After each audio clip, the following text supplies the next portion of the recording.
I don't know how else to say that we're live. I feel like Sevon does it good when he's like, "Damn, we're live." Just makes a lot of sense. Do you have any suggestions? Like to let you guys know that we're live? We're live. You want like your own way Hooray. of doing it? Right. All right, before we start, these are the best. The Go Bars, not sponsored. Where'd you get those? VPN. Oh, I love all the VPN supplements. They're just so good. They do such a good job. But yeah, I think you just like Nick Bear 36 a lot. yeah, he's good. And the 36 grams of carbs, 5 fat, 4 protein. It's just the best. It tastes so good. Oh my gosh. I wanted to share this with everybody. Ingredients: gluten-free oats, organic brown rice syrup, sugar, rice crisps, coconut oil, rice flour, organic sugar syrup, water, sea salt. It's good. This is where we're at. It right may now. contain traces of soy, wheat, milk, peanuts, tree nuts, and sesames. Anyways, I'm going to eat this while we talk, but I want to share that with everybody. I try to enjoy. So exciting. I try to enjoy it. I like when I eat the first bite, I'm like, it's delicious. Okay. To make it even more delicious than it really is. You guys should try it. So what are we talking about today? Rain if I can. It's only a minute 32. We're trying to get the viewership. Cody's already here. Okay. Cody said, lesson 1. If you ain't first, you're last. If you don't show up, it doesn't matter, Cody. Ooh, sick Dang. burn. But we're waiting for people to show up. Showing up. Delicious. Is this one of those weird live streams where people just like pay money to watch people eat food? Yeah. No. Have you seen those? I mean, if people want to pay me money Like to eat, obscene amounts of food. I didn't know Have you seen those? No. I don't know what it's called. Like it's without like being, stereotyping. I think it's like an Asian driven thing. I don't know that. Like the word is, I think. Sophia, look it up. All right. Hello. Always watching. It's mukbangers. MUK bangers. That's strange. Swear. Yep. So bangers. Okay. Or mook. I don't know. It might be mook bangers. I don't know. MUK bangers. I like how you just were able to find that so quickly. You're going to judge me about talking about Go Bars and how delicious they are, and you're bringing up mook bangers. Well, dude, you're trying to start your mook banging live stream right here, right now, eating your Go Bar. All right, 3 minutes in.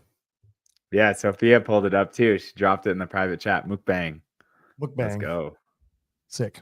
It's a sick name. All right. Fittest to the coast. We all just got back. It was lit, people. It was lit. You guys want to go around takeaways? I mean, we got 7 medals. It's pretty good. Did you make anyone cry this weekend? I did not. We also could have had 8 medals if I'm going to make Heather cry right now if they didn't get 4th. How are you going to hurt us like that? Yeah, we blew it. Jeez Louise. We lost it in the final workout. It's all right. Your athlete Regina got 2 medals. Stung. 2. Individual and team. Yeah, she crushed it. All right, we'll go over the medals. We had Luca, first medal winner. Got his medal first. Mr. What was it? 14 to 16 or 15 to 16? It was 14 to 16. Either way, second place. I think it was 13 to 15. Something like it was some big range, but second place because it's 16. Yeah, you're right. Yeah, you're right, Harley, because it was 16 to 18. Yeah. Yeah. Sophia, second place. Let's see her on here. Let's put her on the show. Second place, Sophia. Let's go. Yeah, she had that event win. Hey, they were close. Also, they also got a 4th in her team comp. So right there with Heather, almost had 2 medals. They got Regina. What did Regina get? Regina got 3rd in Indy, and then she got 1st on team. Oh yeah, 3rd in Indy. And then Haley got 1st on team with Regina on Haley's team. And then we had who else? Individual. We had one more. Luca, Sophia, Regina. Meg. Oh yeah, Meg. Meg got 2nd. RX crushed it. And then we had the Peg and Pen Pals. got third place. The return, CJ and Marissa. And then what was the other team we had? Oh, you guys were close. Yeah, so Regina and Haley. It's good. Yeah. It's pretty sick. Regina's got a sick photo, if Sophia pulls it up, of her wearing both her medals. I like it. I told the people who go to our gym that they needed to come in their first day back with their medal around their neck. I don't think anyone did that either. Carlos, the pack, solid group of coaches making moves. Harley, my dude. Nice. Yep. Carlos, good dude. Out in Fullerton, Southern California. Yeah. Cody Nothenagel. Interested. Can't compete as an individual in 2 different teams or pairs. What was? Oh, yeah, that's right. He tried to qualify. Him and Jace. Did they make Yeah. Do you want to start with that? Well, yeah, they technically qualified RX in there, and Jace was like, I don't want to make that big trip, just go for RX. Yeah. You want to acknowledge that 2 of the podiums were backfills. It's like Meg was technically a backfill. She ended up second. Then CJ and Marissa were technically backfill, and they ended up third. Yeah, so we did the qualifiers, and we had a bunch of people do it. Also, Training Think Tank had a bunch of people do it. I think a lot of people did the Fittest of the Coast qualifier because of the timing. It was like right after the games, and I think the uncertainty for CrossFit and what was going to happen in the Open. And people obviously wanted to do something. And then in between the qualifier and the actual event, more information came out about like WFP, sanctional events, the Open, stuff like that. And they kept sending out backfills to people. And Marissa and CJ got a backfill, and Meg got a backfill. And Kalista and Victoria also got a backfill. Stephanie was backfill as well. And she finished 7th. Yep. So Correct. I think that is a good thing to bring up, Harley, because it is really, really hard to qualify for these events, and there's limited spots. And I was talking to people this morning who are doing another qualifier that's in the Adirondack Challenge, and they just finished up yesterday. And like, it was enlightening how many people didn't actually understand how the point system works. How like you could get, for easy numbers, you could get first in 3 events. And then let's say you get like a 10th in the 4th event, and your total points is going to be 13 points. But if somebody else gets 4 second places in those events, they're going to be higher than you. And the same thing with someone who gets 4 thirds, because it's 12 points then. So you're going to get 3rd place because of, even though you beat them in 3 out of 4 workouts. It's crazy because that's a problem in the scoring system. Yeah. Well, I was going to ask you too, they didn't do P-score, did they? No. It was weird because when I was looking at some of ours, we had like 61 points or that's because of the point 70 system and how it breaks down. So we could get to that. We could get to the on-site points. But yeah, for any qualifier, really, unless they do like what Heather brought up was a P-score, which is not going to get adopted unless you're like Crash and it's been created that way, because people don't like it. I don't know why. It makes perfect sense to do the P-score. The P-score is, if you're familiar with decathlon, it's just the Z-score, but developed for CrossFit. And so then the best person gets the top score. They get 100 points. And then there's a derivative based on how far away from the top score you have, just like in decathlon. That's a better way to rank people, I think, because it proves the broad times mole domains and the fitness characteristic. But it's too hard to follow, I guess. I don't know. I understand it, but clearly I'm smarter than everybody else because I get it. Clearly. I know.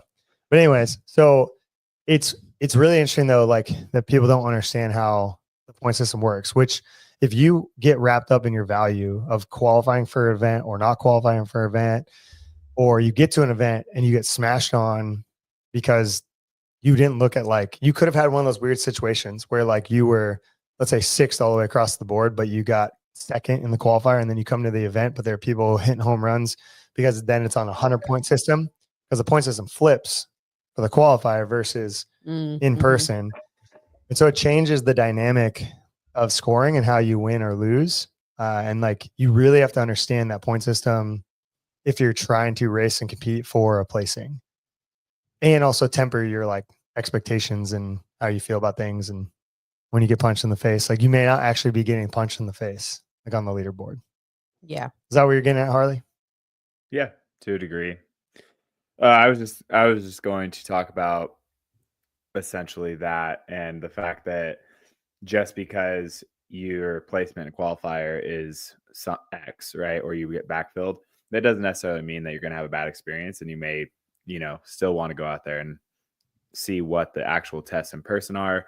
Also, seeing the ability level or lack thereof in the team specifically, after everyone put up monstrous scores in the qualifier, makes you a little skeptical of like how honest people are being, whenever they're judging themselves and or inputting those numbers. And it's like, yeah, close enough, I guess. And if they don't review the videos thoroughly enough, then there's no way to enforce that. But regardless, that's just a little side tangent. Well, they But didn't actually do video review for Fittest of the Coast, which was interesting. Well, So there you go. So there's a huge issue with that, right? So as people go through qualifiers, understanding. I'm going to argue against that because I don't like this idea. It's so like, not that you thought of this idea, Harley. It's not against you. It's the broader community because people talk about video review often. You guys were all there. How many people were on the workout floor like throughout the weekend? Teams, individuals. I think they said they had like 1,500 athletes or something. Yeah. But 16 lanes. No, you're going to talk about manpower and Yeah, the ability and then to review. No, I understand that. Yeah. No, but I just want people to hear it. It's like, if you think that it is reasonable for them to be able to watch all these videos, you are crazy. There's not enough hours in the day. No, there's not enough hours in the day. They're not paying people, anyone. So like this, I don't know, this screaming, you're yelling at the sun. You know what I mean? Like with this video review process thing. I mean, I think just saying, but Harley's also like your integrity as an athlete. Well, so that's what I was gonna get to, is like, that's what it needs to become. So like what's kind of cool recently, and they just were like released it. It's gonna be the rucking stuff. What's it called? The Ruck Racing League. So the Ruck Racing League is being put on by Go Ruck, the owners of that. They're creating this really cool thing. And then it's done on Strava. You pay the money, and there's going to be a race every month or whatever. And I've been reading through some of the stuff, and I think I'm going to do it just for fun. But it says in all their like branding and literature and like all the stuff, it's like, don't cheat, because there is a final event in person. And it's like their whole thing is integrity. It's like, we're basing this on integrity. Don't cheat. We're going to find out if you cheat, because you're going to show up at this event and get punched in the throat, and you're not going to like it. And we're going to embarrass you. Like, they don't specifically say that, but they're going to say, we'll find you out. Don't worry. And it's like, hey, like there's going to be some type of repercussion. And a lot of it could be you're just getting last, and they'll be like, okay, but you put up these monster scores in the qualifying events that you did through Strava. Like, why aren't you performing? Because they're not down with that. So then it says it like all in their literature. And I think if like there was more of that from the event organizers or CrossFit, I think we'd have less of this problem. Because I do think there are a lot of people who have a ton of integrity in the space, and there are people who don't. Like, I think of like Trevor Bachmeyer back in the day, who looped his video. He was like the first person to get caught for looping his video. And like, dude, they ripped that guy. And what's crazy is he has a chiropractic business that like almost went out of business because of his integrity. And it's like, well, yeah, like you were a chiropractor inside of a CrossFit gym. And like, we knew him. He was in Northern California. And it was just like, that was good. I think they need to shine the light on those things. I don't want his like chiropractic business to go out of business. No one, that shouldn't happen to nobody, because it's just some online fitness competition. But it does bring it to light. Like, that should be more like Heather was telling me about Hiller's posts about the event and some of these movement standards. And like, part of me is like, oh, Hiller, you just need to shut the fuck up, because you're not there. You're not seeing what it is. But then the other part of me is like, I mean, I think that's good to create awareness that like, hey, the judges could be better. Some of these movement standards got missed, and looking at it retroactively and taking that feedback. The problem is it's getting put on like a social media page that is like there to rip people apart, which I don't think is great. But I don't know. I'm on both sides of that. But I think that could be where most people could just get their mindset of like, yes, there are going to be people cheating. Get over it. Like, move forward, because they're not going to catch you. They're or anybody, and they're going to, they need to do these things at scale to get people to these events. Yeah. Well, why do you think like certain people like? Well, I know the situation for CJ and Marissa because like they did the qualifier and Marissa wasn't really training other than like an hour or like 15 minutes here, 15 minutes there because of Ruth. And then once they got the backfill, she started getting 90-minute training sessions in like fairly regularly. So that could up your fitness for sure. So I know that's why they did better. And I know CJ also, she has an uptick in her fitness and training and focus when there's something like on the calendar that you have to be ready for. So I know why they did better, but what, like, you think in like Steph's division or some other divisions? I mean, I think that acknowledging the influence of having one bad workout in that open style scoring, 1 point per placement, you could have a few good events. And if just something in the qualifier comes out that isn't your wheelhouse or you're not, it's a weakness for you, you're going to get punished, to a degree that you probably aren't going to qualify.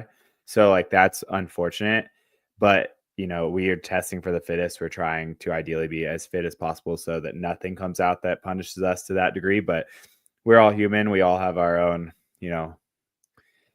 highs and lows, strengths, weaknesses. So that's just not where most people are at in their fitness development. And then whenever, you get to in person, maybe people's travel was done, delayed, poor experience, excess stress.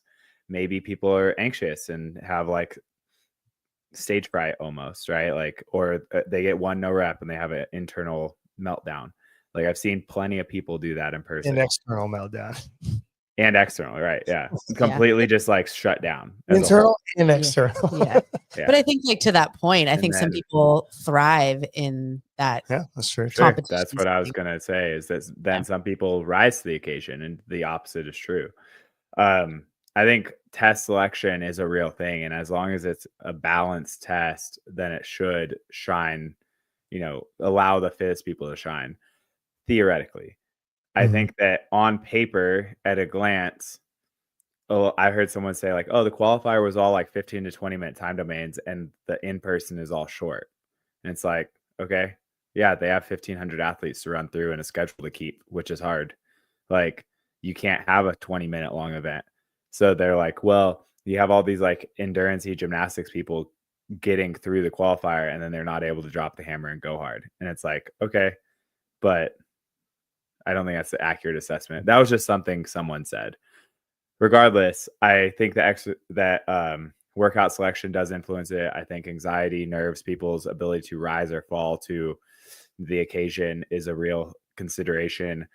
You could say cheating and lack of integrity on the leaderboard of the qualifier. I think a lot of people point the finger at that who don't really understand the point structure or the video review process, the demands it would take to truly hold people to a higher standard as an organization, to your point. I just think there are so many variables that go into these things that it's really hard to point the finger at any one. But I think that ideally, the people who get the opportunity to be there, a lot of times, even especially if they're a backfill and have less pressure and they go like, oh, I'm just going to have fun with it, they end up doing better, which I think that was probably true for Steph. We talked about that quite a bit. She just had fun and was happy to be there.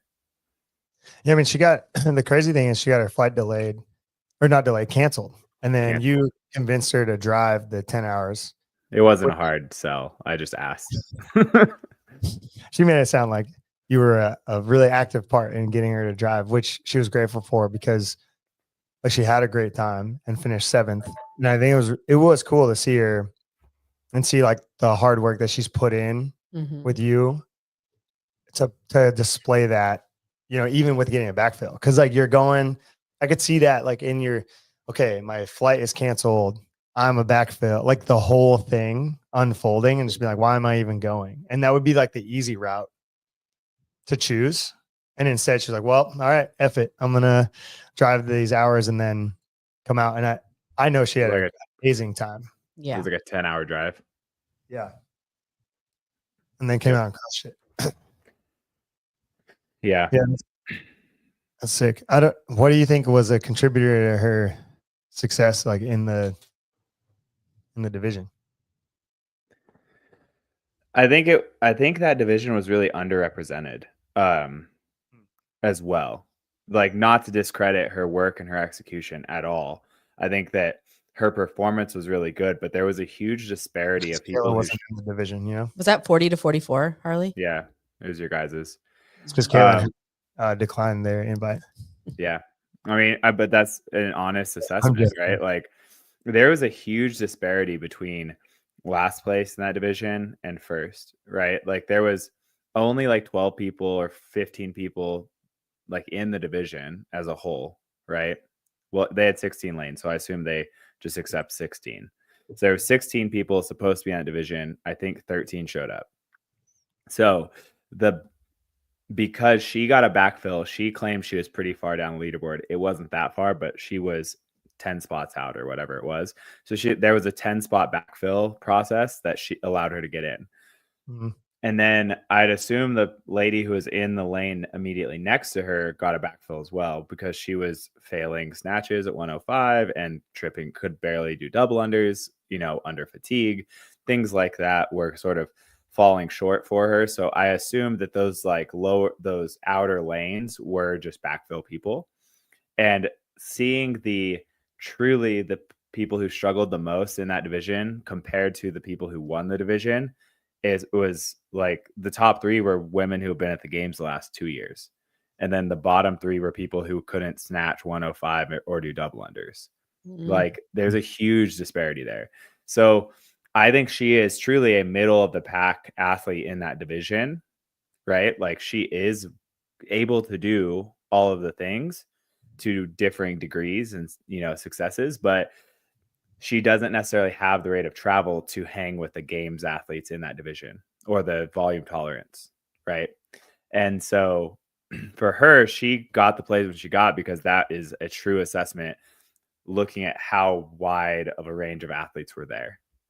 I think she fell right where she needed to be. She's obviously not last. Like, she's good. She also had a couple home runs. She had a home run that last event. She got second. So that was a really exciting way to end the weekend. That's cool, because that last event was a hard event. Yeah, Like, it was 15 D-ball over a yoke, 150 double unders for that division, and 5 squat cleans at 165 for the women. So pretty short, pretty fast, pretty heavy. Mm-hmm. My kind of workout. And you didn't show up, Heather. I know. She should have. She should have. All right. Well, overall, I think we had a great time. Heather and I were talking about them running the event itself. I think it was good. Some of the things she liked, I was kind of like, but that's like baseline stuff that you got to do nowadays to run an event. Like how being on time was like something that Heather said, which is fine. Like that's, I think, a big thing for a lot of people. And I only fell behind once, on Saturday, I think. Yeah. Saturday. Well, that was only because that sled or that torque tank broke, and then they had to bring it in, and they also added that minute to that first workout. So I think that like pushed things back a little bit. But yeah, I mean, that's still, running on time is a bare minimum now. If like people are doing comps, you definitely have to do that. I don't remember. I don't think that is what I actually said, but yeah. Marissa says being ahead is almost worse. That's what I was going to say Marissa texted and asked me to go take photos of Luca, and I was just walking out of the hotel when I got the text, or like into the elevator. And so I literally like ran. I like strided out, ran, got there in time. I mean, it was only like a 400, but like still, I made a big effort to be there. Marissa and I walked around the corner together at the same time, 1 minute like before the heat was starting, and he was already done. Yeah. That was a problem. That was Luca's event? Yeah, the first one. Yeah. Sorry, the first event on Saturday. Oh. Yeah, that was like the final event. So it was the D-ball clean, double unders, and squat cleans. But yeah, 6 minute ahead with a 6 minute workout is like what they were. So I didn't know they were. then you I didn't know that. Yeah. But I mean, it's still like generally they were on time. It was okay. I did like how they had the workouts on the big projector screen. I did like that. Yeah. So then like the spectators would be able to clearly know what's going on, what heat is up. That was really good. That was a bigger touch that I think a lot of events could learn from. So like I would say, looking at it and being in so many different competitions, like that's the only thing that I would say was outside of what other events do. And it was great. I don't know what those screens were or how, like, it looked like it was a full TV at one. I was trying to see what it was because it wasn't like a projector screen. It looked like an LCD TV. Those in, or was that part of the convention? It's probably I don't know, but it was huge. Yeah. And they had 2 of them. So I thought it was an overhead projector from a classroom. Oh yeah, it might be that. I don't know. Kidding. I'm talking about the light box. Quality was way better than that. Yeah, I'm talking about the light box from the 90s that you like dropped on the clear pieces of plastic. Projected. It could easily be projected. Yeah. No, I think it was a it looked like a stadium style, television display. Like not television, but it's like LED. Like a jumbotron. It was truly an LED jumbotron on each floor. Yeah, it was cool. And then the other thing I think they did really well was the podiums off to the side and away from the arena. And even though like Meg and I missed her time because we misread the board that they had listed out, it was still really cool. And it was good that they had that because then they could just rattle through people, get the podium pictures. You're not standing around. They didn't wait to like calculate the scores and create drama. I hate that. Yeah. Just like we know who won. Like the people who are invested in that heat and like the athletes and their coaches know. Yeah. We know who won before you put the points up. So just like unless you're not a very good coach and you don't understand the point system, you know who won and where someone fell and who they have to beat. Cause like even Heather in the final event is like, hey, we need to stay ahead of lane 9 and 11 to stay in third. Like before the heat even happens. So like we're already talking about that, like coach and athlete and competition. So just put the scores in. Stop with all the drama. Well, so I'm glad they did that. To your point though, one thing I think they did well, like those scores were in so fast. Yeah. And I felt like I didn't really hear much from athletes or coaches that there was any incorrect scores. So I feel like they did a really good job of like writing down the right scores, athletes verifying their right scores, getting those in. Cause they were up within like 10, 15 minutes of like our heat being done. Yeah. Another area of the competition I didn't hear any complaints about was judging. Like I think everything was pretty fair and even keel across the board from what I saw. I had one person complain that they were asked to hold the top of the deadlift for too long. And it's like, you're the one out of, 1,000 people. I haven't heard anyone else complain about anything. So the scoring was really good. The judging was really good. The flow. Yeah. No one said anything good about the judging, like negatively. Other than like, I think I don't know what the brief was, and we should actually ask Kathy because Kathy from our gym was out there judging, and it looked to me as though they were allowing people to race more, especially in like the hotter divisions, like the RX team division with Mercer and CJ. Like they were letting stuff ride that was still to standard, and no one was like cheating, but not getting in the way or interfering with the workout or the race, which was good because you could have easily like even when they added the rundown and back. For the unevenness of the bars on the thruster workout. Mm-hmm. Like CJ was very diligent about coming across the line and stepping on the mat and going back to her barbell. But there were some people who were like one-footing it and turning around. And I don't know what the brief really was. They said you just had to tap one foot on the okay. The pad. But like that and not being like, oh, you gotta stop, like, and stopping that race, especially when it's like each person's doing this in 2:30. Mm-hmm. It kept it exciting. And same thing with the run workout where you had to run from the Metcon and the person's ski erging. Like it originally said you had to tag your partner and they weren't really upholding the tag as long as you weren't leaving the area before the time was called and the transition and the switching. And I like that because it was fair across to everybody. They were allowing the wiggle room and it was keeping the race going. Because I hate it when you have the one judge or the 2 judges and you're like, don't get lane 6. Right. It's going to ruin your event. And it's like, oh man, when that starts getting said at the event, I'm just like, come on, somebody just talk to lane 6 and be like, yo, dude, it's like, look around at what your other jerseys are doing. Either everyone tighten it up, or right. lane 6, you better stop it because you're just being some super. Well, you're super ruining judge. the race. Right. And someone's opportunity and like their experience, because you want to be a stickler and everybody else isn't. But like, I don't know what that was said. I don't know what was briefed, but I felt like it was smooth and they allowed people to express their capacity and no one looked like stupid out there. There were a couple of things where Hiller put up where the guy's like on the thruster, he's got his arms out in front, not like getting his head through. And then I saw a guy doing that, which, I mean, sure, like you could tighten that up, but some people's overhead positions are trash, to be honest. Well, and I had several of the judges tell me before we started, when we're, talking to them or whatever, they're like, I'm going to warn you before I no rep you. Oh, I like that. That's cool. They told me that in several workouts. So I was like, oh, okay. So yeah, because that lets the race go on. Yeah. And if every coach, if every judge is like, hey, get lower versus no rep, no, it's like, for what?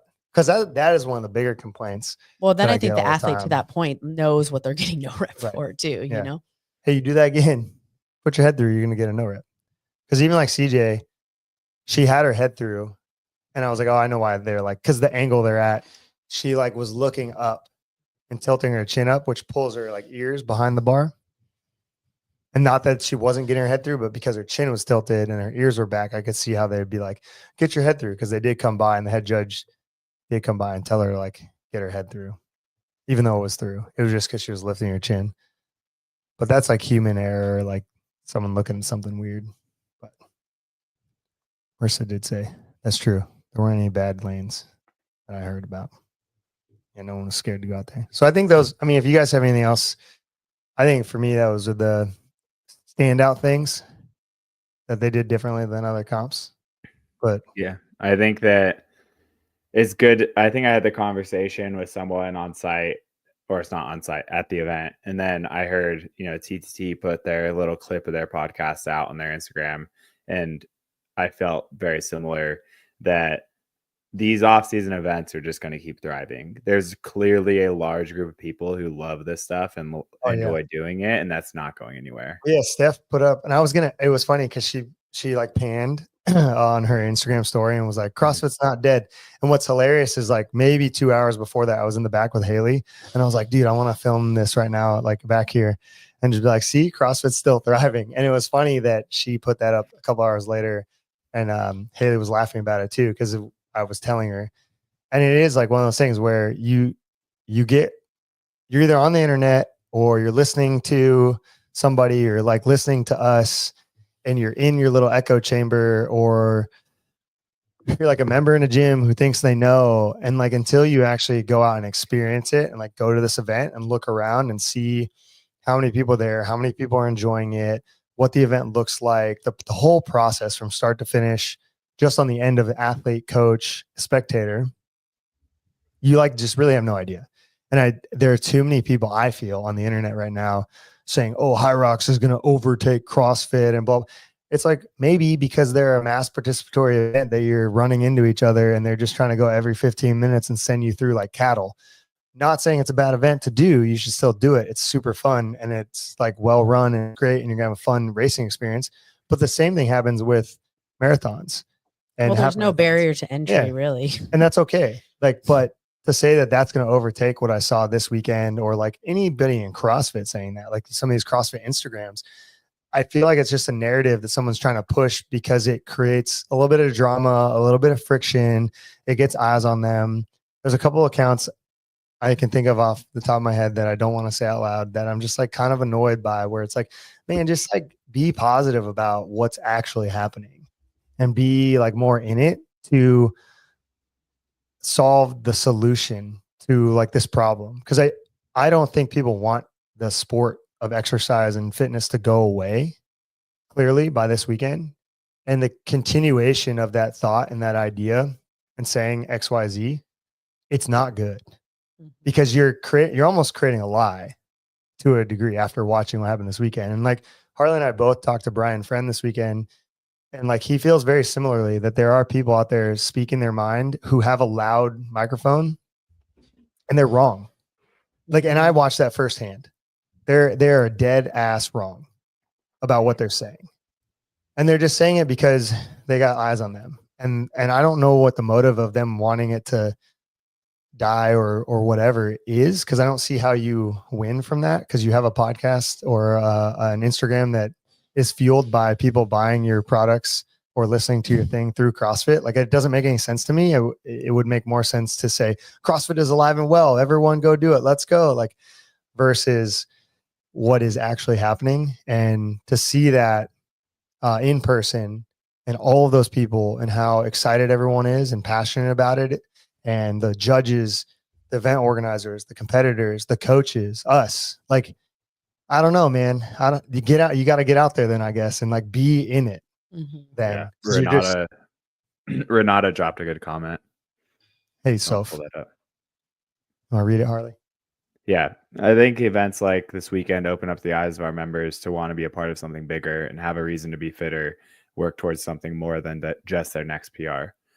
And I think that's incredibly true. I like to piggyback off like what Todd was just saying is, and what I said of like the sport's not dying, is that these moments, these opportunities, and if we could get a positive spotlight on these, awesome events, like, it only fuels people's motivation and desire to be a part of it. So like CJ's mom, Linnell, was out there. She came out to watch and support CJ. She's been in the gym every day this week. She hasn't missed a day, but in the last like month, she's missed a handful of days. And so like, she's on it now. Again, whether it be just like being in that environment and getting a little excited, being caught up in the hype, it's like whatever gets the people going is what matters. Like, it's the people going. For sure. Like, these events do get people going, and like the community drives the event. So we need to be a part of it. Like, we need to be creating a positive narrative around the opportunities out there to use fitness. Yeah. And there were, most of the athletes going in, because they were backfills, like Harley said in the beginning, most of their intention was to have a good time, right? With like Meg and I, the goal was to figure out how I could coach her. Because she likes a certain way and I like a certain way. And we went back and forth, and then we figured out like, let's just do it your way, Todd, and see what happens. And that's the process that we were trying to like work through and achieve in the weekend. Ultimately, when she started getting really close and she like took that, I think like third or first place in the run event, and her performance in the run event, like Tyler got to watch her do that. And it was just like, she got ahead of people and then like stayed ahead. And I kind of regret telling her to back off a little bit, backfield champs. Cause she could have just like sent it even more. And something that was really cool is if you guys know Meg, she's small. Okay. She's not tall. It's just how she's built. I don't know how big that third hurdle was, but anybody who saw her go over that third hurdle, dude, little ninja, it was like, whew. It was crazy because I was like, oh man, like I was worried as a coach. I was like, because I watched other people go over the hurdle and I saw some people struggle with it. I was like, oh man, that third hurdle, She's being an athlete. I know. We'll see what happens. And when she like jumped over it, no problem. I was like, oh, that's it. Like that set the tone for the weekend. Like, here we go. And we got in to the indoor events after that event. And we were just talking about how we're going to do this and get after it. And she was like, that's why we call her Mighty Meg. And she was like, originally, because Melissa went first, and I was like on the side. We were all yelling at Melissa, but like before Meg started warming up for the first like indoor event. She was like, hey, can you not yell at me like you yelled at Melissa? And I was like, no, I'm going to yell at you. Like, we're not playing that game. And it all worked out. And like, that was the only goal for us, was to establish that coaching athlete relationship, do it differently than when she's done in the past. And she ended up getting the result of second place, which was huge for her. And she had a huge win. I don't know how she feels about this. I think it's amazing, but she hit the 185 squat cleans for 3 reps, where like a year ago, if she was faced with that challenge, she would have got 0 squat cleans. Well, I think you said that her comment was, "What, I didn't finish the workout." Yeah. So she was a little bit disappointed, but to your point, it's like having that reflection that she couldn't have done that a year ago. Yeah. And like wanting to finish the workout is great. Like I want you to finish the workout too. But you did what you could, and just getting those squat cleans and being focused in that moment was the win. And that's a lot of what we talked about the whole weekend, was like, how do we focus on the process? How do we focus on the moment in the workout and the goals, and what are you going to do here, here, and here? And how are we going to find success in that execution? And I think we clearly defined it. And because we executed that way and continued to work together and have quality communication and like emotional support, she was able to pull off that second place, which is amazing. And it was probably, it's up there with coaching experience with an athlete for me, because of the way the relationship worked and the execution and like her shift. Cause normally in the gym, she'll be like, well, I've always done it this way. And there was not any of that, which was cool. I think what was cool about that is it allowed you guys to establish this like trust almost, because she's always done it this way. And like, you almost had to like get her to see it herself, right? Like you could tell her all the time, right? But it's like her just like believing you and trusting you enough to like allow you to tell her what to do and just do it, right? Like you even made a comment that at one point you were yelling something at her and she looked up and made the change. Yeah. Right. Which is great. And it could be scary to make that change. Like you could be hearing a coach yell something from the sideline that internally sometimes you're like, oh, that's the right choice. But I don't want to do it. Yeah. Because I know it's going to hurt. Yeah. And she was really open to like doing that and taking that feedback and the yelling and the encouragement and reframed everything to be a positive. Like no one out there was telling her anything that was like negative in her mind, quote unquote. Well, like I think sometimes too, like even the like yelling, like people perceive what's loud in there. So I know. Well, right. And I'm like, you perceive this yelling as like you're mad, but like the yelling a lot of time is just your passion for like wanting them to like make that choice, or like wanting them to like make that choice in that moment to change. You know? Or like so it's not like you're mad at them. Right. And when you're in it, like in the race, like you got to tell people where they're at. So most of it's informational. Yeah. Sometimes. Well, it's like even on what was it? That rope climb workout for Regina, right? Like, and I remember like I was standing in her lane and I think she was kind of going back and forth. There was the one girl that was in first, and then Regina was kind of head to head with that other girl a few lanes down from her. And I know, just as being an athlete and being on the floor, like you couldn't really, like the way the races were set up, it was really hard to like know where everybody was at. A lot of times I felt, and I remember like yelling at her, like, you have to stay ahead of this person. You have to stay ahead of this person. And I think at the end, like the last rope climb, she like hit it maybe a second or two before that girl. It ended up winning, which was great.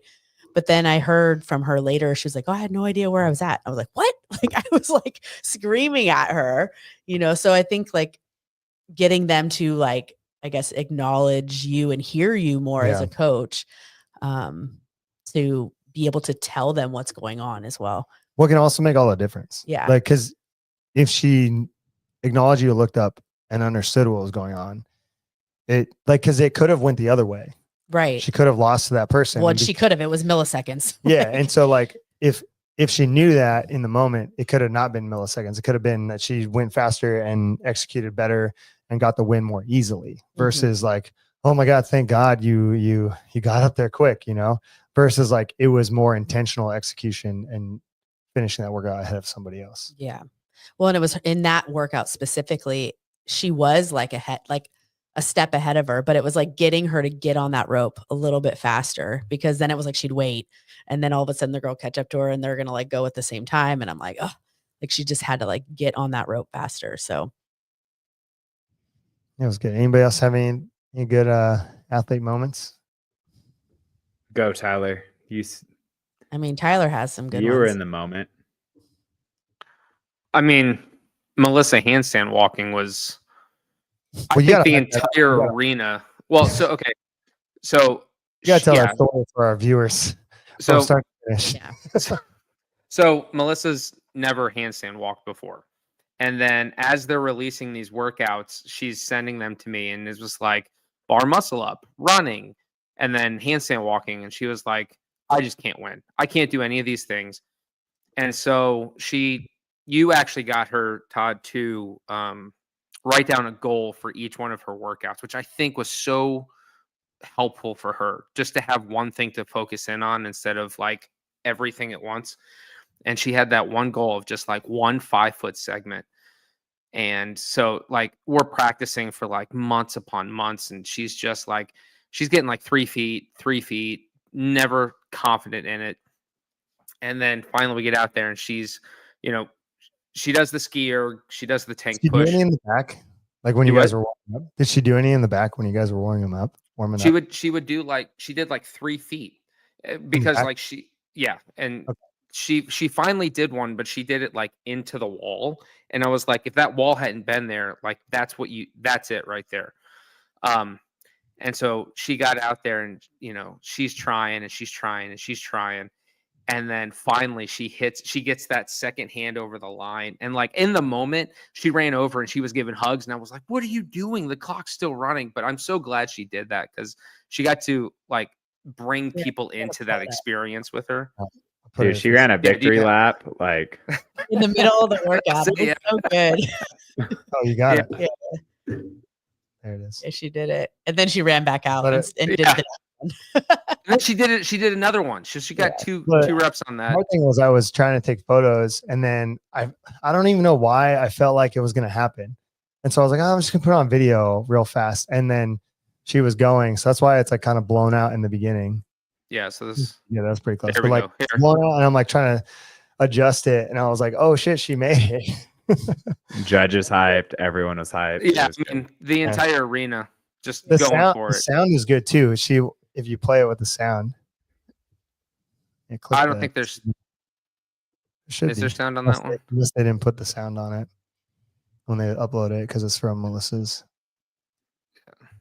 Yeah. But yeah, that was, and I think that moment made the entire weekend for her. And then the next workout was the bar muscle up one, and she wanted 1 bar muscle up. She got 9.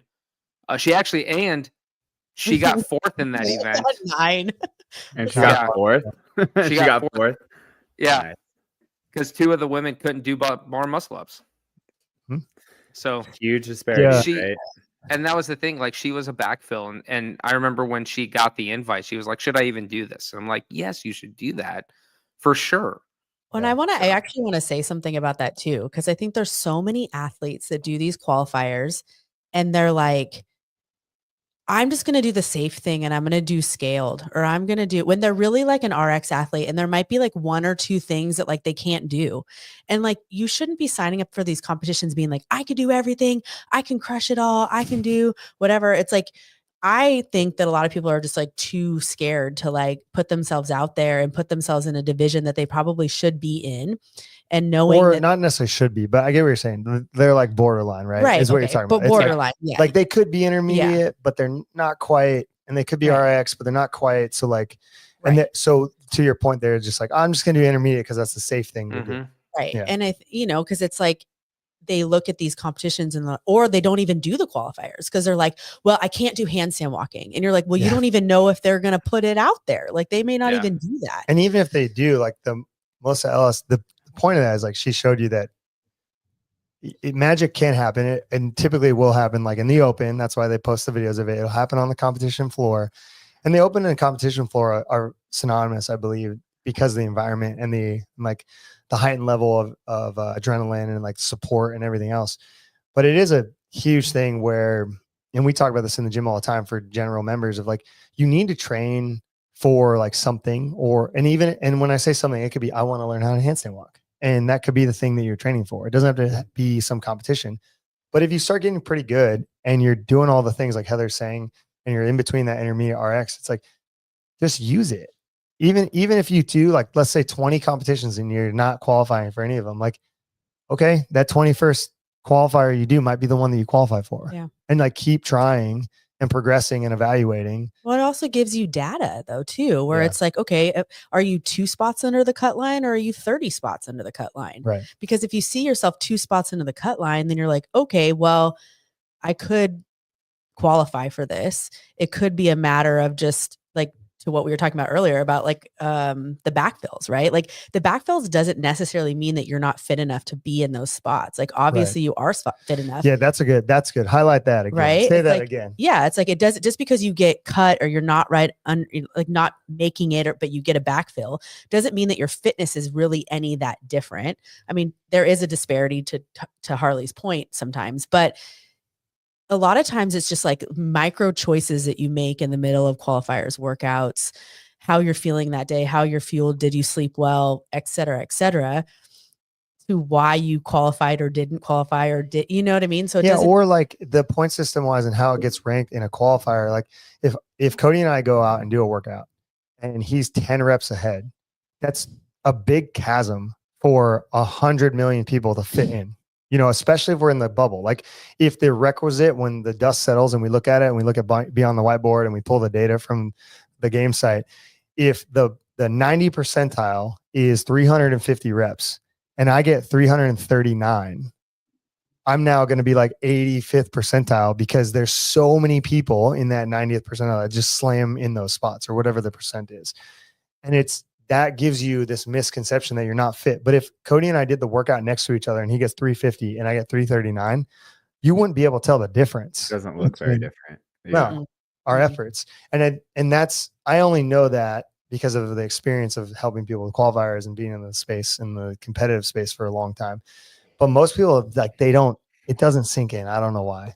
I guess you got to see it. Like how they're saying. Where the people fall on the leaderboard in the given workout. Well, that's where that's where they conceptualize it, right? Like, right. where am I in where the am I on the leaderboard? You have to look at the individual workouts and not just like that ranking, but your score relative to the other scores. Well, that's what I was trying to say, is that you have to look at where the majority of people fall on the leaderboard within a given workout. It's not where the person falls, it's where the majority is. And then you reflect where they fell within the majority. Because if, to your point, Todd, they're only 10 reps behind the average or whatever, it may not seem like a great amount of disparity of time, but from a point system in that chasm, as you put it, you're losing thousands of points. Well, you're gaining them, but you don't want them, right? Low points win in qualifiers. Yeah, that's a great point. I think that's what I was trying to get at earlier, talking about like, oh, just because you're a backfill doesn't mean that you're going to have a bad experience. It's like, well, yeah, Melissa Ellis is a good example of that. Yeah. She had a great experience. I mean, all of our athletes, I think, had a really great experience. Most of that is probably from our support in our group. And we had so many people out there. And even like the training think tank crew, and Harley and I know those coaches and a lot of those athletes really well. And it's like, and this was another takeaway I had in like lesson, is that we are a small organization. And I was kind of like, oh man, like for a long time, I like wanted, like, it would be nice to be bigger because then all our coaches can make a living and, you know, and make it a real like job and profession. But sometimes I look at them like this, that's the goal as far as like outside of like what we do.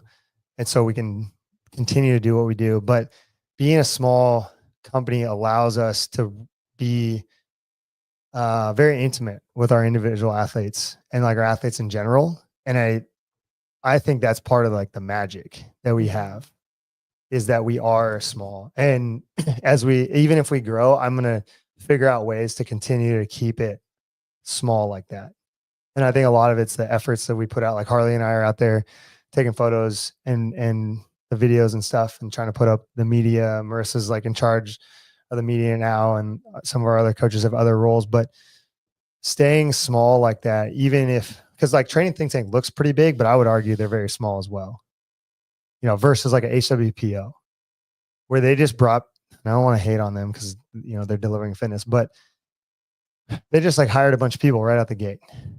And like we organically grew step by step, kept it really small. And that allows us this opportunity to be that way. And I got a really good compliment from Stephanie, actually, Harley's athlete, that we do a good job of that, and that she really values that in a big way. And I think that it helps these competitions just be better for the people that we coach. It's fun that way. Well, I think what's really cool, like even about the pack, is like every competition that we go to, there's always people noticing us, which is cool. Like, I feel like I always get like, see something on Instagram or somebody in person. It's like, oh, they may not know like a lot about us, but they like always acknowledge like that we're out there, in the shadows, taking medals. Yeah. Yeah, it's a cool thing, but I hope we can. That was a big takeaway from the weekend of just spending time with like our.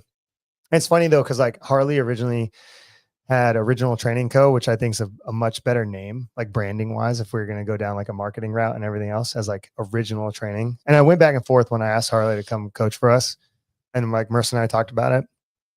Of like, oh yeah, just like maybe we just take his name and talk to him about like, could we be Original Training Co.? Because I like that a lot, and it's got a cool vibe to it. But then when we do stuff like this and it's like, oh, the pack and like, what is a wolf pack and like animal packs and like how those unique groups. And like CJ has said in the past, like the wolf is only as strong as the pack and the pack is only as strong as the wolf. Like there's just a lot there that defines us more so than like some cool branding name, even though Original Training Co. is really cool. I want to hate on it, but, and it did like this weekend, like it is that like our people are a really solid group and it is like a pack. So it's cool. I like it. Should I share why I even came up with that name? If you want, I never knew why, but it's still. It's all sarcasm. The whole thing is sarcasm. Oh, sick. Okay, share with us. Tell us. Because I was trying to like think of a branding name, like a name for the brand or whatever. And everything I thought of like 3 to 4 different ones, and everything was already taken. And I was like, you can't be original anymore. There's no original ideas. So I was like, fuck it. Original Training Co. And I looked it up and nothing's out there. I was like, okay, cool. That's similar to like how I got the beards and barbells thing. Cause like nobody, I was like, oh, I can't believe people. It was like back in the CrossFit day when everyone was like donuts and deadlifts, beards and barbells. Caffeine and kilos. Those are the only ones. I know. Name another one. But then eventually like Fit and Fluffy. Is that really one? Yeah. Really? Oh, that was Fluffy Duck Fitness. Fluffy Duck is Josh Pirtle, and he lives in Fresno area, so like I know him.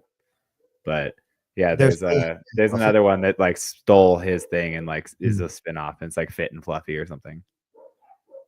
Yeah, but I mean that was a really good takeaway. Like even like Renata said about opening up the eyes to the members to want to be part of something bigger. Like that's really what it was. It was really cool to have that experience and like have all those people there. It was nice. I enjoyed it. Well, and I think, I had a lot of my athletes from inside the gym send me messages and just how they were super excited and had FOMO and were inspired and all the things. So it was like really cool to see them. I think Marissa kind of posted something there that some of the members are already talking about 2026 and they're sending me messages how they want to do the qualifiers. And so that's really cool. Now they have something to train for. Yeah. And improve their fitness. Yeah. And it's funny because like I've talked about this last week and I talked about it in the class today a little bit because we were going over bar facing burpees.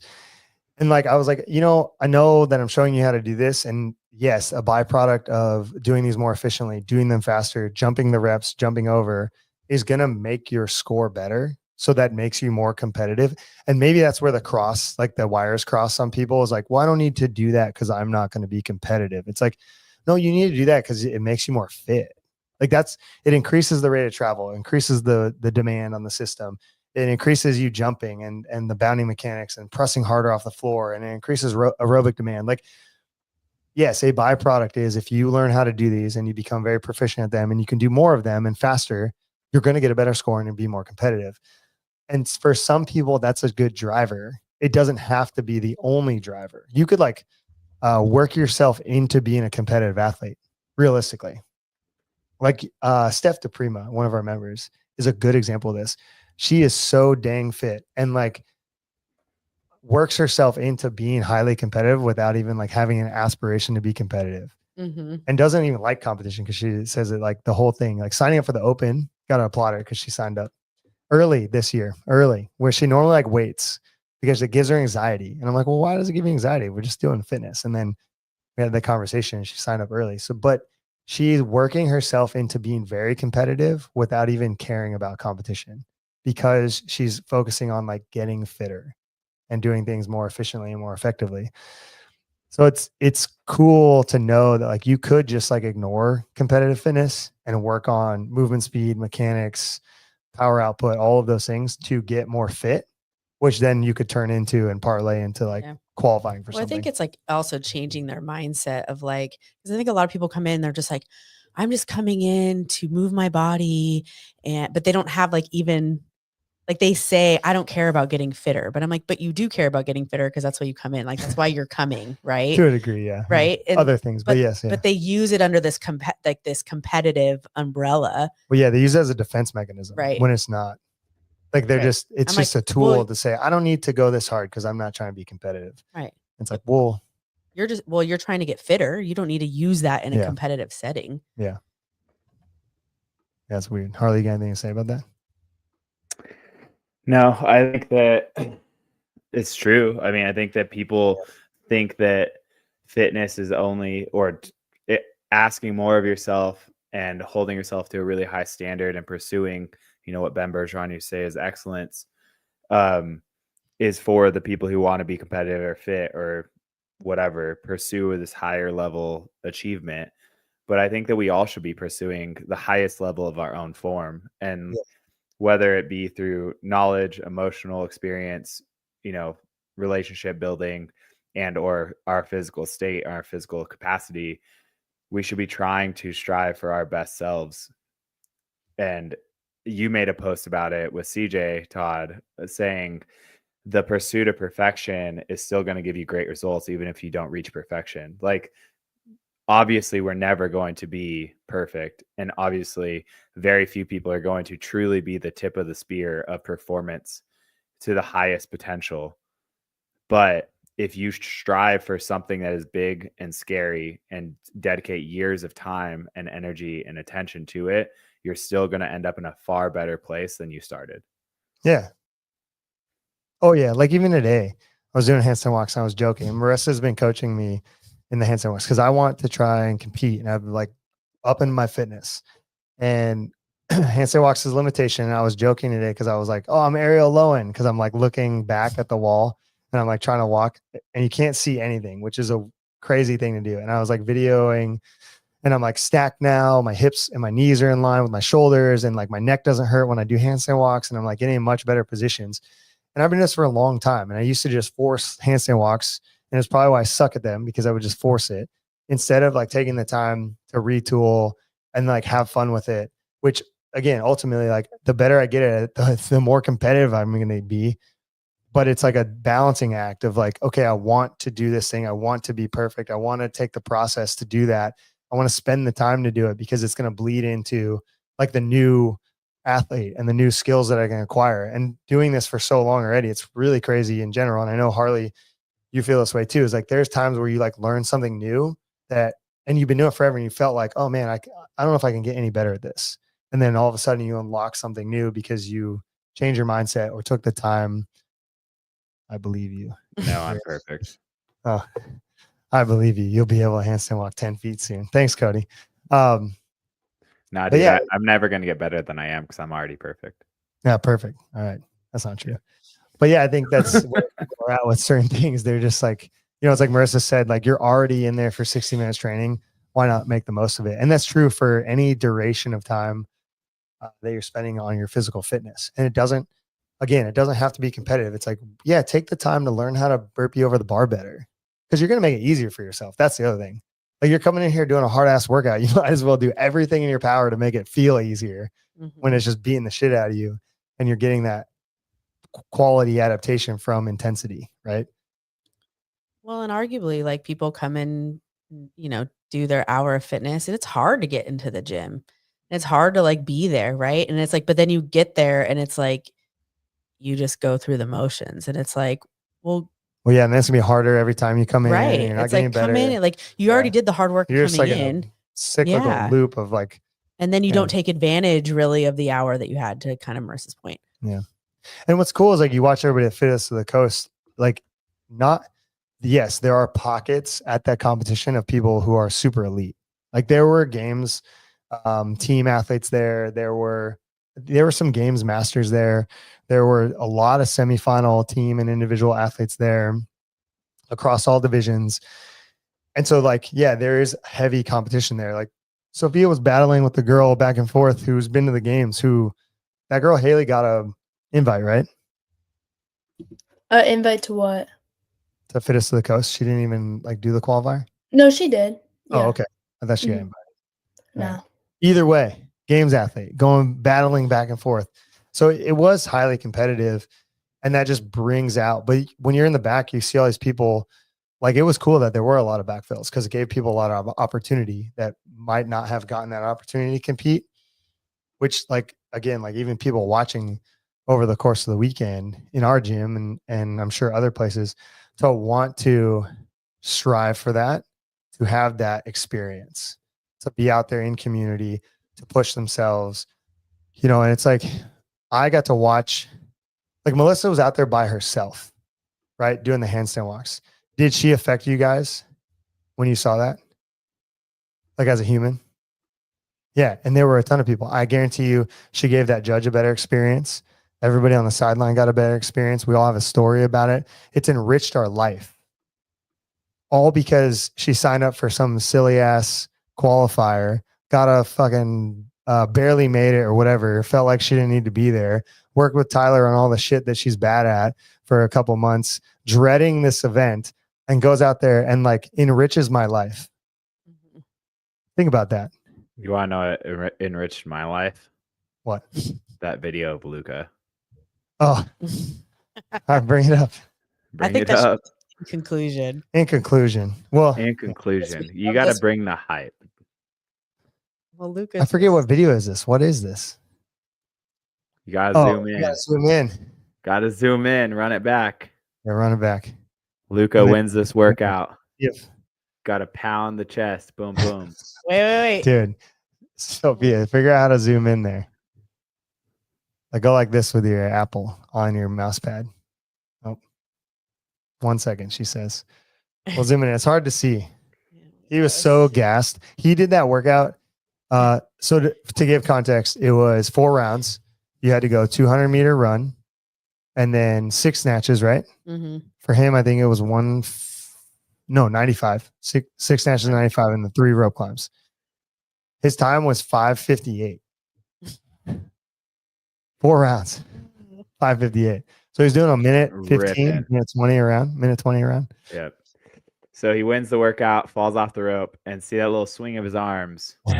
That's him pounding his chest like King Kong. It's like barely. It's so lackluster, like because he's so dead. Like, dude. He's like, I did it. I did. I beat that kid. Look at him. He truly harnessed his inner Cody.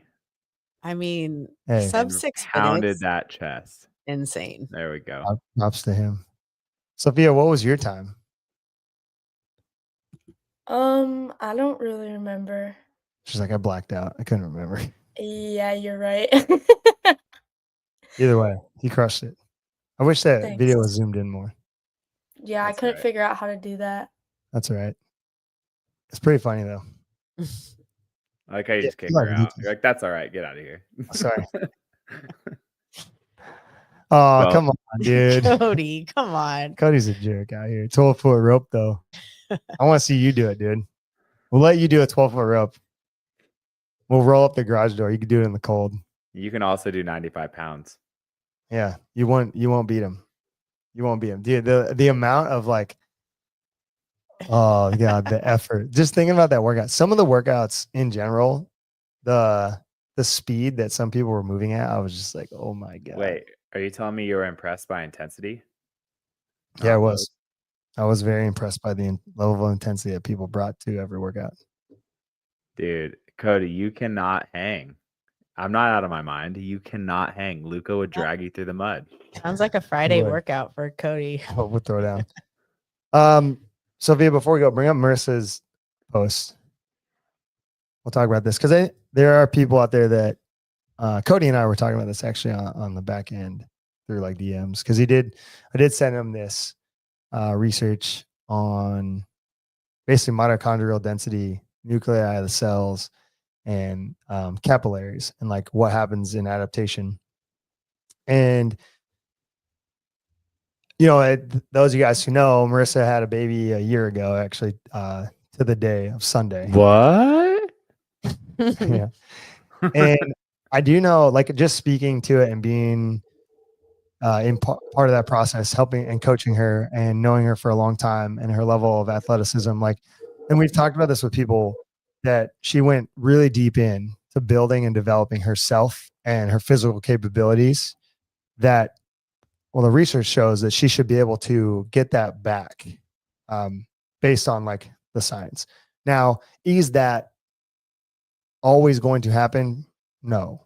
Like, there's also there's environmental factors, other things that are outside your control, and then you're like your mindset. And I just want people to to her, I know she'll help you out. If like you're struggling with this thought of having a baby or an injury, reach out and just have a conversation with her, because it is very impressive what she's done and how she's approached that entire process. Because going in the weekend, her and CJ, they got a backfill. They were going to have fun. And over the course of that, things can change. And it did, because they found themselves in the position that they found themselves in.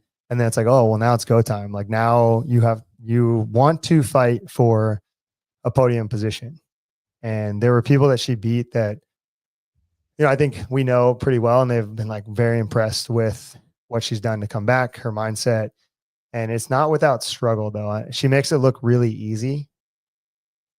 And that's good to a degree, but it's not easy. And if you guys have an injury, or or a female looking to get pregnant, have a baby, and you're in the space, or you go to a local CrossFit gym and you had a baby, or you want to have a baby and you want to know what that looks like and some of the things that we've done, like, just reach out to her. I think it's a useful source of information.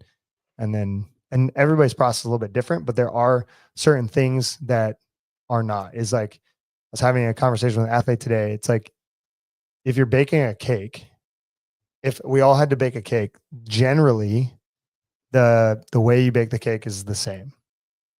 And then there's creative liberties within that. Like, if you ever watch like any baking show and you can like baking competitions, if we're going to do a fondant cake, a vanilla fondant cake, how you do that in a general scope is exactly the same from every cake. Now, the flair and like little extras you add on are going to be up to you. And that's like your creative liberties.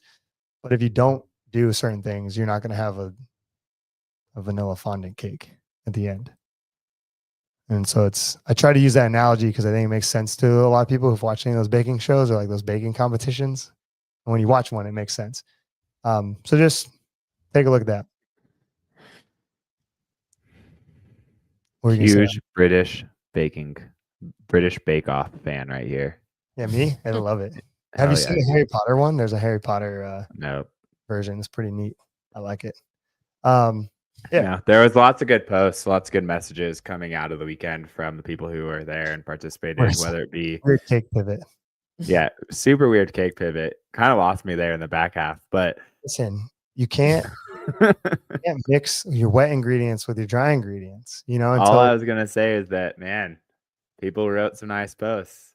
Cakes aside. I'm sorry you don't get the cake analogy, people. Stan's cake. I'll find a better analogy. The athlete I talked to really understood it, but she also bakes. So I understand maybe that's why she got it. You have to bake to understand. Oh yeah. She said, I knew you were thinking about was the Harry Potter show. Yeah, those cakes look delicious. Yeah, I mean, no, I get the fact that like the pieces of the puzzle will form the picture, and what you do with it. Puzzle analogy. Here we go. How you get there is up to you. But yeah. It's all the same analogy. Pieces of puzzle, ingredients in a recipe. I just would have went with like pasta instead of like cake, Okay, perfect. That inner Italian. What they did was pretty impressive. And I will have to give props to her partner, CJ. There's a lot to be said about having chemistry. Your wife. Having chemistry with somebody that you've trained with for a really long time. You understand each other, quality communication. you complement each other really well in the way that you view and approach workouts. You're willing to share with each other strategies and tactics and everything else in between that allow you to have success. And when you do team events and training, I think that's a huge value that like you can cultivate, and it may take time. Sometimes people just hit it off right away, but typically like cultivating that togetherness is what really helps, because they're just like, I mean, they had their errors here and there, but it was cool to see them out there again and like just running it. So I've found a little bit of amusement in sharing that they haven't competed on a team since Lowlands together, right? 2019. 2019. At least, I mean, maybe my information is skewed or wrong, but pretty sure that's right.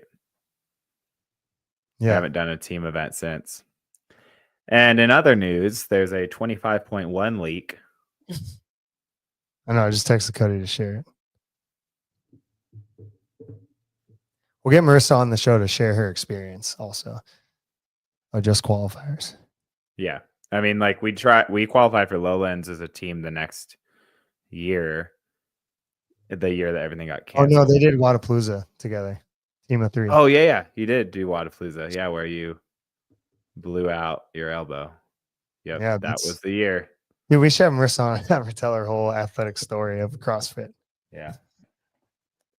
Ups and downs, highs and lows. Yep. Wadapalooza. That's right. I was there. I didn't forget. I'll never go to Wadapalooza again.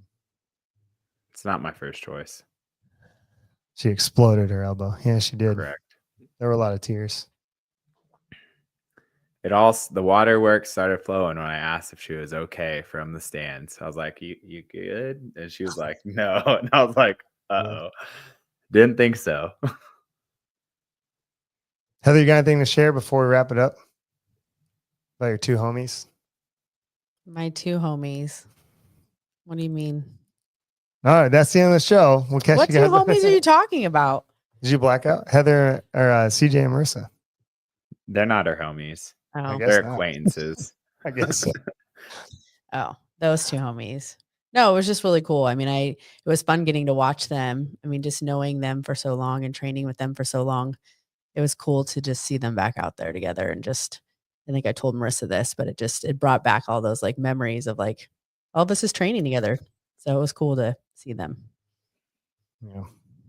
Well, have a good one. Do qualifiers.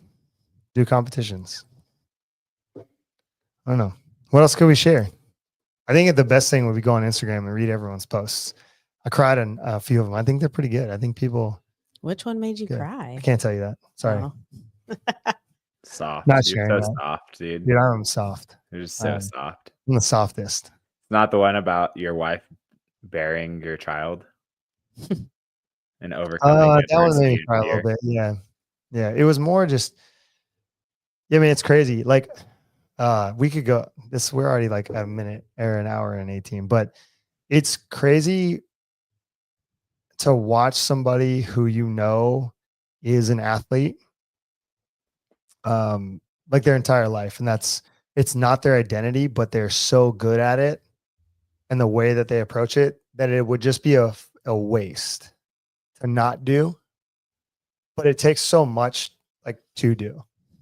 And seeing what she does on a daily and being part of that's what's most emotional, and it's inspiring. And knowing that journey like intimately is like why it gets emotional, because I don't think a lot of people could do that, like what she does. And there are people that can do it, but I just like, no, everyone could do it. I just don't know if they realize what comes with it to do it.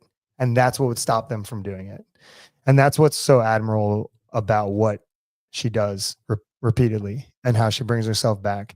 But I know, like, for me, I push her a lot because I love watching her compete, and I love her like racing, and I want her to get what she wants. So I'm like really hard on her, especially like in the feedback and everything else, so she can continue to be successful. And like, so selfishly, I enjoy that. But I also know deep down, like, she's got it. And it's so cool to watch, like, quote unquote, it. And some people just don't have it, and they're kind of like flat to watch. It's not really fun. But like she's got it. Like CJ's got it too. Like CJ is also like that Fran workout. I was like, damn, bro, you wild out there. Like it's cool to watch that and to watch someone go 100 miles an hour and just control their emotions, the intensity, like especially in CrossFit, and like what that takes to do that. It's really cool. It's fun to watch, and like we're gonna keep doing it because again, it would be a waste not to. But it does take a lot of time, and it's a choice. Yeah, we'll see. Hopefully, my daughter is. I mean, she's looking like she's going to be an athlete, but she really likes music too. She like dances in front of the TV and stuff. So we'll see. She can do whatever she wants, but I feel like she's got like speed and endurance. It's pretty crazy. I mean, you're forming a idea of what she's going to become and who she's going to be, and she's a year and a day old. Hey, listen, a year and a week old. She handles high motor development rather quickly, and she can swim. Athlete. Swim. She can swim. Yeah. I was like, she's done already. Just floating around. Yeah, that was lit. Oh, yeah, CJ. Yeah. Yeah, CJ was, dude, that was fucking wild to watch. I watched it back again because Linnell has all their events on video, and just like the precision that she had in that. You should watch it, Harley, like a couple more times. It's crazy. Everyone should watch it. We should just watch it on here. It's just like I was telling another athlete like that competed, and she'd do the chest the pull-ups, and she knew where the judge would be. So then like, and the judge was switching sides. So then she would like go to the quote unquote the correct side to run down. And then the way that she would serpentine the bars to do the turnaround to get to the thruster. So she didn't waste any like weird turning movements to get back to on the thruster bar was like, it's looked really intuitive. And I don't know if she thought about it or if like she was just doing it naturally. Just flow state for sure. Yeah, it was cool. And there was just nothing. 45.1 open announcement. Ruth versus Fraser's kid. Maybe we'll see. Or Tia's. No, it's Tia versus Fraser's kid for sure. They're just gonna be like, we're still living in the past because we peaked in high school. So, okay. AKA all CrossFitters. Dude, yes, it felt like I was gonna cry on all of them, all the events. All the posts. No, all the posts. All the posts. That's what she was talking about. Yeah, it's pretty good. All right, what do we got? I don't know. I could talk about CJ more. That was sick, dude. God, it was crazy. She's so precise. It's wild to me. I've never seen those two compete, but I noticed that watching CJ on that first event of just like that laser focus. I was like, I told Bree, I was like, just watch her go. It was cool to watch. Yeah, I admire it. I like to be that way too. Like because like I try to hide my lack of fitness through my precision. So it speaks to me when I see CJ do it. I just I'm a bull in the china shop. I just flail everywhere. Fuck it. You do See sometimes. what happens. You do. You gotta send CJ's video to our lady behind the screens. I don't have CJ's video. No, Marissa does. Oh. Sending it to me doesn't help. All right. Well, we'll watch it next time. Basically, we'll forget. Anybody in the comments have any requests for shows to talk about anything? Oh, let's see let's look at comments from last week before we go. Jace is always up in the comments. I love it. What else? Anything cool happen? Anybody got anything? Let's see. Oh, Jace. The end of the show is making me tear up. Well said, Todd. That's a good one. When was that? That was last week when we were talking about Jace. What? About you and him and all your success. Oh yeah. You guys are badasses. Trying, man. So drama unfolded. Oh no. His video was copyright. Yeah, his video was unavailable because you copyright on YouTube. So over the last week, it was just sort of waiting to hear back if they accepted, a secondary video link or whatever. So got him to upload it to Google Drive and got it submitted. He got confirmation this morning that they approved the video, and Sick. the leaderboard should be readjusted back to its original form. So cool. Hell yeah. Nice. Hell yeah. That's good. And then the next idea is that I heard rumor from CJ that Torian Pro is running their qualifier using the open workouts. Mm-hmm. And then they have one extra workout. Yeah. So I'm gonna have Jace. Everybody sign up. Everybody sign up. Just try. Dude, what I was gonna say is, if anyone wants to go to Australia, you should sign up for any of the other divisions. There are masters divisions as well. There are pairs. There are teams of 4 as well. I think that it's totally worth the adventure if you are into international travel and are looking for an excuse to do something really exciting, alongside a fitness competition, like traveling the world. One of my most fond memories, I was telling CJ this morning, is Lowlands. The opportunity to go travel to another country and do a competition. I still think about that all the time. Like, Australia's really tough for me. Like, I think about that flight and I'm just like, I don't know. But Lowlands, on the other hand, no, it's just more of an excuse to make the trip. Just make sure your passport is oh God. Yeah, not the day before. Hey, your flight. Dude, it's like you dropping the barbell at regionals. Oh God. Never forget. Yeah, never forget. CJ brings that up all the time. I love it. About Heather dropping a bar. Keep bringing it up, CJ. I laugh every time internally. Tell that story. Regionals in 2014, there was this rule on the thruster rope climb workout that if you drop the bar, it was like 50, 40, 30 like thrusters shared between the 3 females, and they would do their workout, and then the men came out. And if you dropped the barbell, you had to start back at the very start. And you're supposed to pass the bar, which was kind of dumb that you had to pass the bar to your teammates. And they've never really done that since then, because I think they realized how dumb it was. But Heather's doing her thrusters, like no big deal. And then just like drops it from overhead. Like, and I was blacked out. I'm going to play that story all the time. I was blacked out, obviously. And they had to restart the thrusters. And we were just like, what the fuck? Yeah.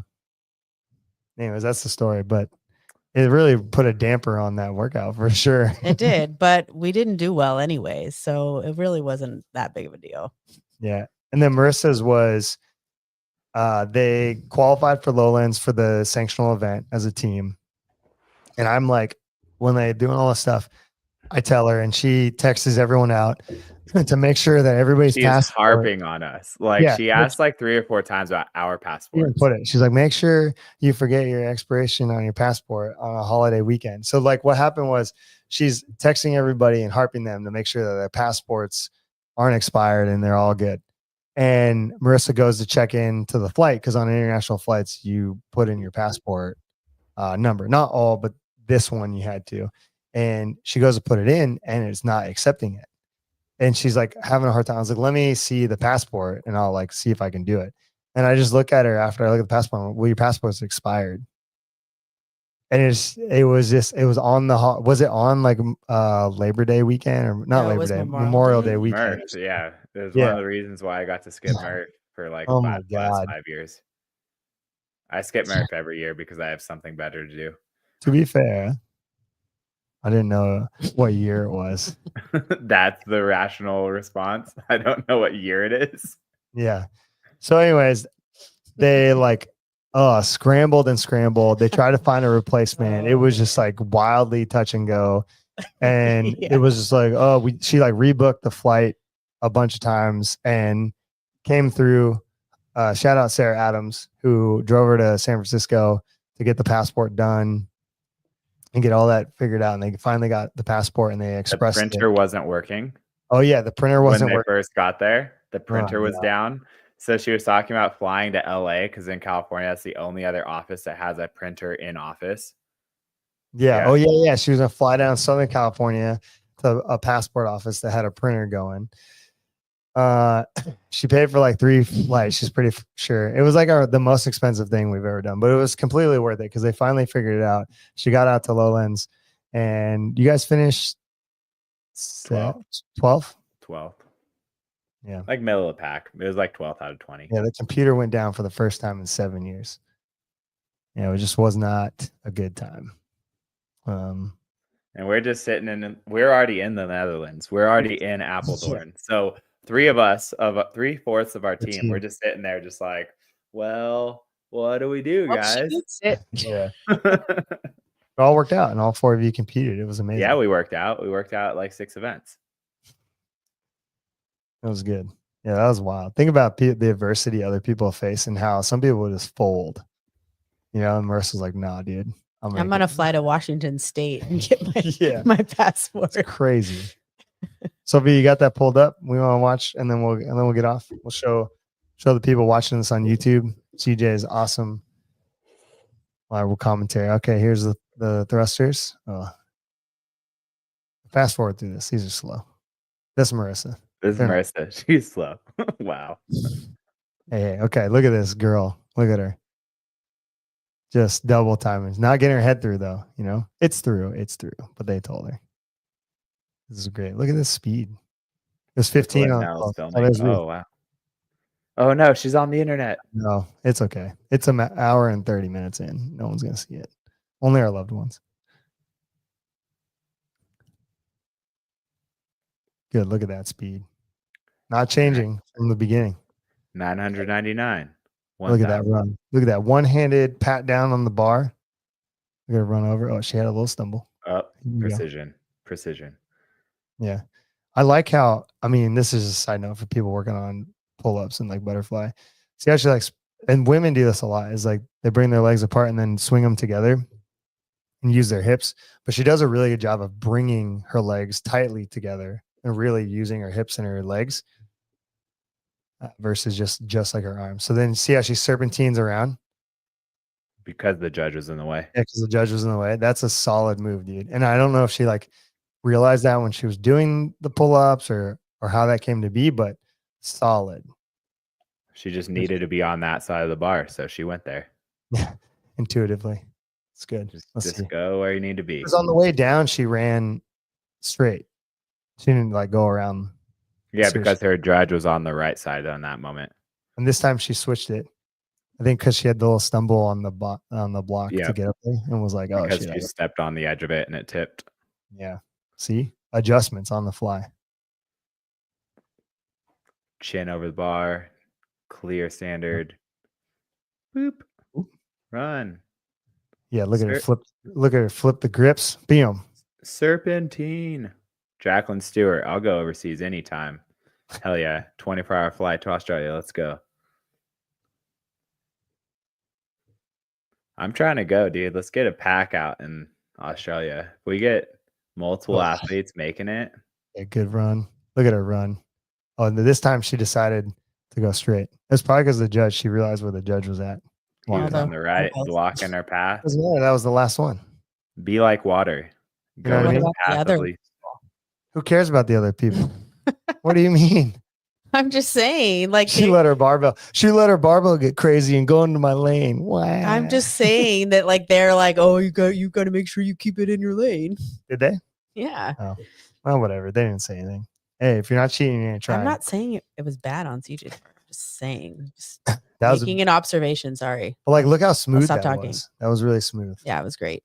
CJ is like water. She just went with the path of least resistance. The judge was in the way. She went the other way. Yep. Yeah. She thought about it. Box, then she took another approach on the box. It's experience, right? That's where a lot of that comes from. Yeah. And her personality, though. Yeah. But yeah. All right. Cool. Thanks for watching. Like and subscribe. Not sponsored by Go Bars, but they are delicious. Leave a comment. I read them. Something funny, something valuable, something blue, something borrowed. Anyways.